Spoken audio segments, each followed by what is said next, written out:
حکومت نے پیٹرول بم پھینکا ہے عوام پر، وحشیانہ کارروائی کی ہے، کسی صورت میں بھی یہ قابل قبول نہیں ہے۔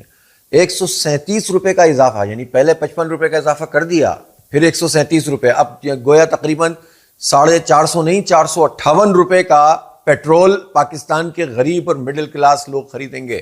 اسی طرح 520 روپے کا ڈیزل خریدیں گے۔ یہ 184 روپے کا اضافہ کیا ہے۔ اپنی عیاشیاں ختم نہیں کرنا چاہتے یہ ملکہ رانیاں 11 ارب روپے کے جہاز میں گھومیں گی اور پاکستان کے غریبوں کے اوپر پیٹرول کا بم پھینکیں گے۔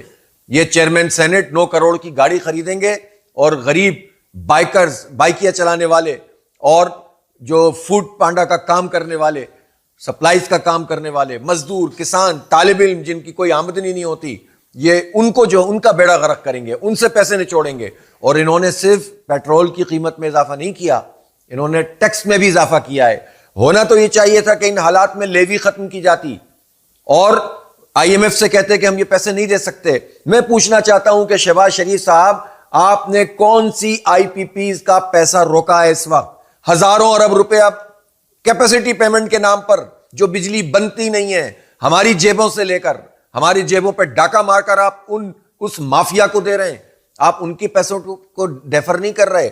یہ جو ری گیسیفیکیشن کے پلانٹ لگے ہوئے ہیں پورٹس کے اوپر، جن پر ہم اربوں ڈالر خرچ کر چکے ہیں اب تک، اور ان کو بغیر، اب اس وقت تو گیس آ نہیں رہی ہے، ایل این جی آ نہیں رہی ہے، لیکن روزانہ کی بنیاد پر ان کو پیمنٹ کی جا رہی ہے۔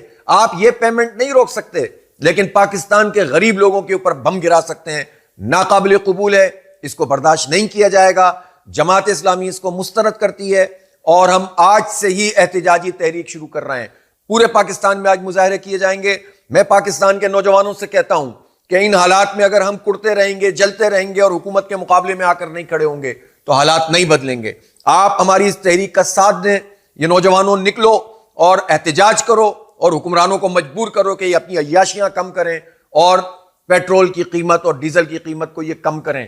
یہ 1300 سی سی میں آنے کے لیے تیار نہیں ہے، انہیں بڑی بڑی گاڑیاں چاہیے، لیکن عوام کے اوپر یہ بم پھینکیں گے، یہ قبول نہیں کرتے۔ ہم اسے مسترد کرتے ہیں اور اس کے علاوہ اور کوئی دوسرا راستہ نہیں ہے کہ ہم ان کے خلاف احتجاج کریں، جد و جہد کریں اور انہیں پیچھے ہٹنے پر مجبور کریں۔